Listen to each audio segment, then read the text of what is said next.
सलाम नमस्ते सत श्री अकाल, मैं हूं रज़ा और आप देख रहे हैं रज़ा ग्राफी का वॉर अपडेट, जिसमें गाज़ा और फ़िलिस्तीन और इजराइल की तमाम ताज़ा तरीन जानकारियां मैं आपको देने वाला हूं। सुबह ही सुबह की इस रिपोर्ट में जो सबसे ज़रूरी और पहली खबर जो है वो ये है कि सऊदी अरब पर दबाव बना हुआ है।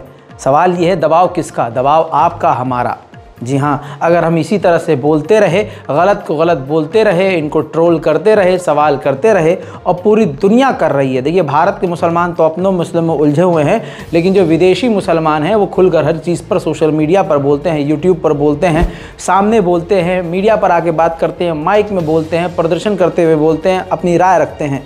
अब पूरी दुनिया के मुसलमानों ने जब सऊदी अरब के इस तरह के तेवर देखे कि वो इजराइल के साथ नॉर्मलाइजेशन करने को हर तरह से तैयार है, तो बहुत तरह से क्रिटिसाइज़ करा लोगों ने और बहुत ज़्यादा विरोध की बातें होने लगी। सऊदी अरब की भी इंटेलिजेंस बेवकूफ़ नहीं है, तो सऊदी अरब को भी पता चल गया कि उसके ख़िलाफ़ अब हवा खुद मुसलमानों में ही बन रही है। और देखिए, बड़ी मुश्किल से ईरान के साथ सऊदी अरब के रिश्ते ठीक हुए हैं। ऐसे कई सारे अरब देशों के साथ सऊदी अरब का जो है बिल्कुल नॉर्मलाइजेशन हुआ है। ऐसे में भले ही कुछ अरब देश इजराइल के साथ ही है, लेकिन ज़्यादातर देश यही चाहते हैं कि सऊदी और इजराइल का नॉर्मलाइजेशन ना हो। ऐसे में मोहम्मद बिन सलमान का इजराइल की तरफ झुकाव होना काफ़ी मुसीबत वाली बात सऊदी अरब के लिए बन गई। मोहम्मद बिन सलमान की बात बाद में रखते हैं, पहले ये खबर बताना ज़रूरी है कि अमेरिका के विदेश मंत्री ने मीडिया से कहा कि सऊदी अरब नॉर्मलाइजेशन को तैयार है, लेकिन उसकी दो ही शर्त है।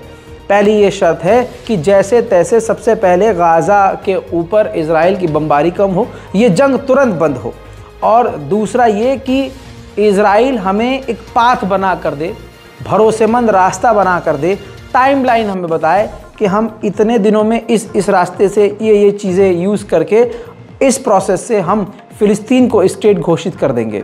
तो पहले वो बयान इनका सुनाना ज़रूरी है, तभी अगली खबर पर हम जा पाएंगे। पहले ये सुनिए। But with regard specifically to normalization, the Crown Prince reiterated Saudi Arabia's strong interest in pursuing that, but he also made clear what he had said to me before, which is that in order to do that, two things are required: an end to the conflict in Gaza and a clear, credible, time-bound path सुन लिया दोस्तों, ये थे America के विदेश मंत्री Antony Blinken.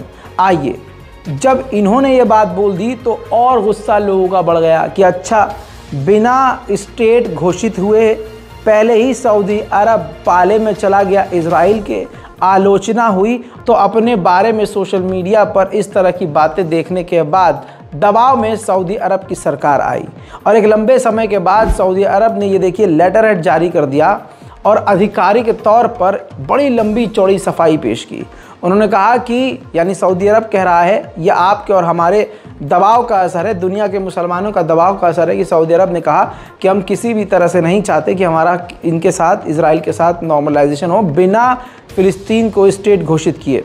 हमारी जो मांग है सबसे पहले वो पूरी होनी चाहिए, फ़िलिस्तीनियों को उनका हक मिलना चाहिए, उनको उनकी ज़मीन मिलनी चाहिए, उनके ऊपर हमले बंद होने चाहिए, और जो फ़िलिस्तीन के लोग हों उनको पूरी आज़ादी मिलनी चाहिए। सबसे पहले फ़िलिस्तीन का मसला हल होगा, बिना उसके इजराइल के साथ किसी भी तरह से नॉर्मलाइजेशन नामुमकिन है। अब यही मैं कहता हूँ, और इसीलिए कहता हूँ तमाम मुसलमानों से कि जब कुछ गलत हुआ करे तो सोशल मीडिया पर बोला कीजिए, असर होता है, फ़र्क पड़ता है।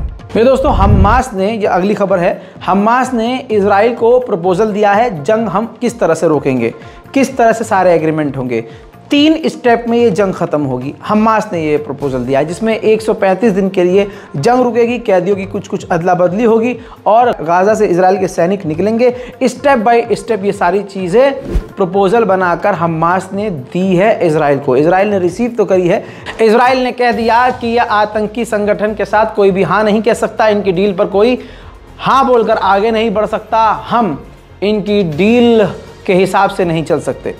दोस्तों, नेतन्याहू ने तो सीधा एग्रीमेंट के लिए यानी डील के लिए इनकार कर दिया है। फिलहाल गज़ा के रफ़ा पर बॉर्डर पर, इजिप्ट और गाज़ा के बॉर्डर पर इजराइल कल ही हमला कर चुका है।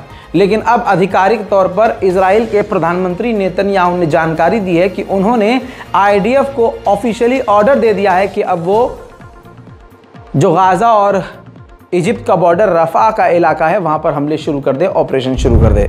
मेरे दोस्तों, गाजा के लोगों का हाल बुरा है। बिना गोली और बिना बमबारी के अब वो मौत के मुंह में जा चुके हैं। जैसे WHO पहले ही कह चुका है कि गाजा का हाल इतना बुरा है कि अब लोग बीमारी से मरेंगे। पीने तक का पानी वहाँ नसीब नहीं हो रहा है। बारिश का पानी गंदे गड्ढे में इकट्ठा था, वो गंदा पानी, बच्चे अब उस पानी को पीने के लिए मजबूर हो रहे हैं। जिगर को चीर देने वाली ये तस्वीर हर इंसान के दिल को दुखाएगी।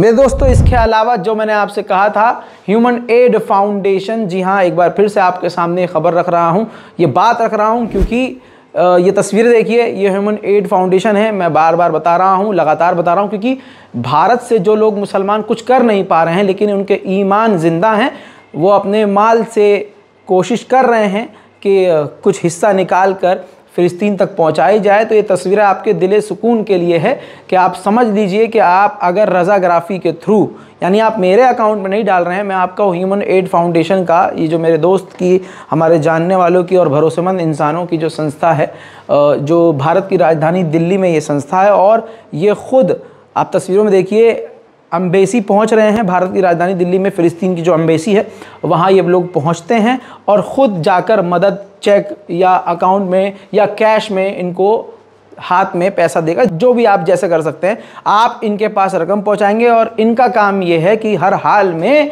आपकी रकम इन तक पहुंचाई जा सके। तो देखिए दोस्तों, ये है इनके अकाउंट की डिटेल, बारकोड भी है जिसका आप इस्तेमाल UPI के लिए कर सकते हैं और आप NEFT या सीधा बैंक ट्रांसफ़र भी कर सकते हैं।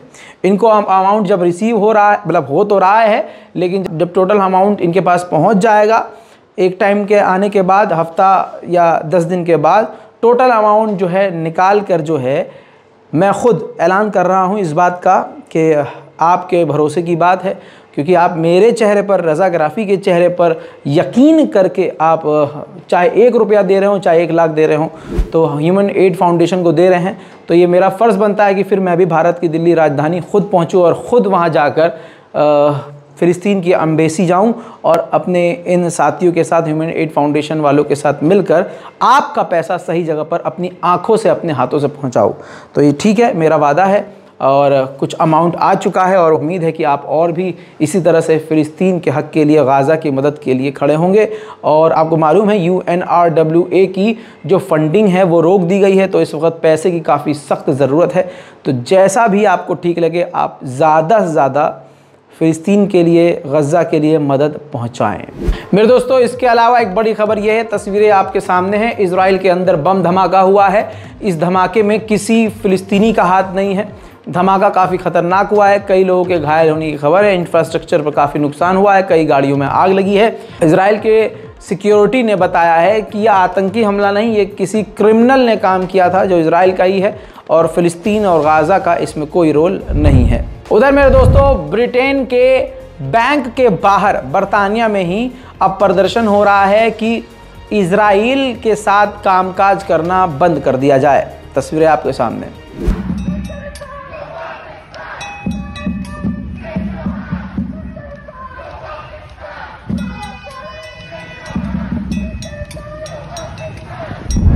वहीं अगली तस्वीर आपके सामने एज अ प्रूफ, इस खबर को कल मैं बता चुका हूं, लेकिन तस्वीर अब आपके सामने। अर्जेंटीना के राष्ट्रपति पहुंचे थे इजराइल, नेतन्याहू से वो मिले हैं और उन्होंने कहा है कि हर तरह से हम आपके साथ हैं। नेतन्याहू ने बड़ा चढ़ाकर हमास और फ़िलिस्तीन और गाज़ा की जमकर बुराइयां करी हैं, उल्टी सीधी बातें और कई तरह के इल्ज़ाम लगाकर हालात जो हैं अर्जेंटीना के राष्ट्रपति के सामने रखे हैं। अर्जेंटीना ने कहा है कि हम हर तरह से इजराइल के साथ हैं। UN के चीफ एंटोनियो गुटेरेस ने कहा कि अगर रफ़ा के अंदर इजराइल ने हमला किया तो हालात बद से बदतर हो जाएंगे, क्योंकि बचे कुछ जो लोग हैं, जो जिंदा हैं और घायल हैं, वो रफ़ा में ही इस वक्त पनाह ले रहे हैं।